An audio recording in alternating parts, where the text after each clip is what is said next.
Akan merespons dua kali ancaman Trump sejak dimulainya rangkaian pemakaman pemimpin tertinggi Iran, Ayatollah Ali Khamenei, yang gugur dalam serangan Israel bersama Amerika. Kita bahas bersama Marsma TNI Purnawirawan, Bapak Agung Sasongko Jati, pakar PPAU yang juga alumnus USR War College, dan juga peneliti Asia Middle East Center, Pak Pizarro Ghazali. Pak Pizarro, Pak Agung, selamat petang semua. Selamat petang, Mas. Baik, saya ingin ke Pak Pizarro terlebih dahulu bahwa Trump ini sudah mengancam beberapa kali, Pak Pizarro, dan seruan dari warga Iran juga ini menginginkan balas dendam. Pertanyaan saya, apakah Iran akan merespons dengan tindakan militer usai rangkaian pemakaman selesai? Ya, ini akan sangat bergantung ya bagaimana kemudian Amerika dan Israel melihat gelombang jutaan orang yang turun gelanggang ya dalam menyambut pemakaman Ali Khamenei ini. Kalau kemudian ada ancaman pembunuhan, ada ancaman militer, apalagi sampai mengeksekusinya. Karena kita masih ingat ya, dulu saja Ismail Haniyeh itu kan dibunuh.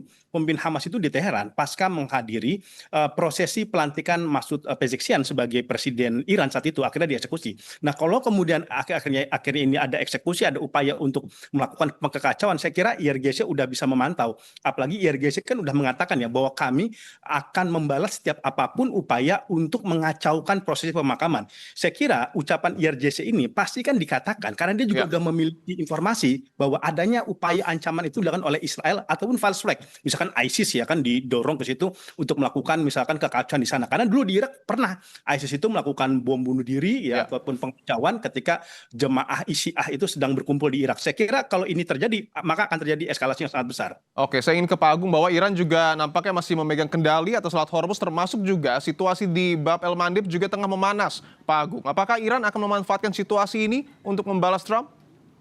Ya, Trump ini kan dia tujuannya, jadi gini, kan sekarang jeda karena sedang ada pemakaman, jadi dibuat jeda seminggu atau 2 minggu. Dan jeda ini kan kosong, nggak ada beritanya. Padahal Trump butuh berita atau informasi yang buat dia tetap ada di atas panggung media. Dan untuk itu dia mengatakan yang paling menarik sekarang memang adalah mengancam-ancam. Dan ancaman ini bukan sekedar ancaman biasa, karena di balik itu juga ada maksud-maksud untuk menyudutkan faksi elit IRGC, kemudian konsumsi politik dalam menjelang KTT NATO, ya dari banyak-banyak.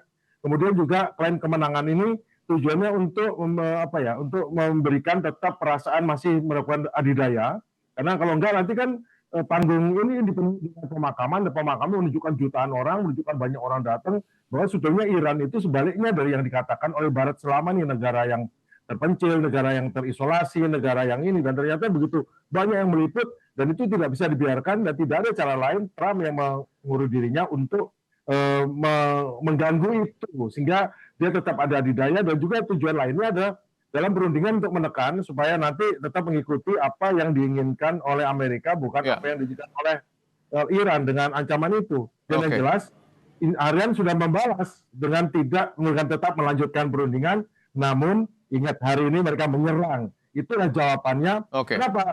Dengan menyerang kapal itu, mereka tidak menyerang langsung ke Amerika, jadi tidak alasan membalas, tapi juga membuat masalah dengan harga minyak yang langsung naik, dan beberapa hal menjadi kacau lagi. Jadi ramalan mengenai situasi sudah membaik ini menjadi terganggu. Itulah balasan Iran, bukan langsung menyerang Amerika, tapi menghantam satu kapal tanker di depan Oman ya. Ya, baik. Ya, tentu juga provokasi Trump ini memang kerap kali memanaskan situasi, dan kita tahu juga pada 11 Juli nanti negosiasi antara Amerika Serikat dan Iran akan berlanjut. Apakah ini mempengaruhi provokasi Trump, apakah mempengaruhi dari negosiasi yang akan terjadi? Apakah Iran akan kembali walk out atau melakukan tindakan yang lebih keras mungkin, Pak Pizarro? Ya, sekarang problematikanya Iran itu dalam konteks negosiasi ya di Islamabad, Amerika itu lebih membutuhkan negosiasi dan diplomasi ketimbang Iran. Saya kira Iran akan memakai pola membuying time. Dia akan mengulur-ngulur waktu karena dia tahu semakin negosiasi ini panjang, maka Trump itu akan semakin terbentur dengan waktu.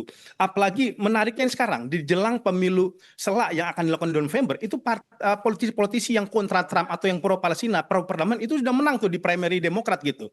Dan ini juga menjadi sinyal bahwa pengaruh influence dari Israel atau narasi-narasi perang invasi ke Timur Tengah itu udah nggak lagi populer di Amerika Serikat seperti itu. Jadi saya kira Iran tidak akan begitu sangat terganggu. Bahkan kalau kita lihat dari kesepakatan di Swiss kan itu kan menarik ya. Walaupun terjadi deal, tapi kan diwarnai dengan aksi walkout dari Iran, tidak yang ditahan oleh Amerika Serikat. Kemudian Lebanon masih diserang, oleh Israel, tetapi kita sudah melakukan MOU deal. Saya kira ini juga akan menjadi tekanan juga bagi para diplomat Iran. Apalagi kalau kita lihat sekarang dalam pelayatan yang dilakukan jutaan orang itu Fahidi muncul gitu ya, kemudian tokoh-tokoh RJC muncul. Ini menurut saya juga pesan bahwa tokoh-tokoh garis keras atau RJC yang ada di Iran itu sekarang solid untuk kemudian menyatukan bagaimana framework Iran ketika masuk ke meja perundingan, mereka tidak mau didikte oleh Amerika Serikat, mereka bersihkan kembali dan mereka tidak mau betul-betul diintervensi oleh Amerika Serikat. Oke, baik. Saya ingin ke Pak Agung bahwa saat ini memang dapat dikatakan masuk ke dalam fase gencatan senjata. Tapi pertanyaannya sejauh mana Iran dan juga Amerika Serikat ini mampu memulihkan kekuatan militer mereka?